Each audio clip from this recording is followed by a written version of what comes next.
ஐயா வந்தாரே, அகில் தந்தாரே. அருளாளன் வைகுண்ட பொன்னான மாலை சூடி சத்தியத்தை சொன்னாரே, தெய்வத்தின் வடிவானாரே.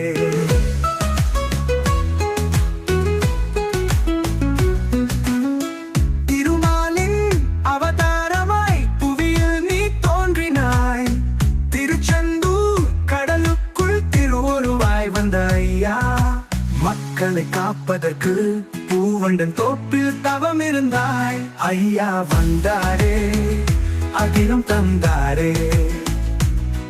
அருளாளன் வைகுண்ட பொன்னான மாலை சூடி சத்தியத்தை சொன்னாரே, தெய்வத்தின் வடிவானாரே.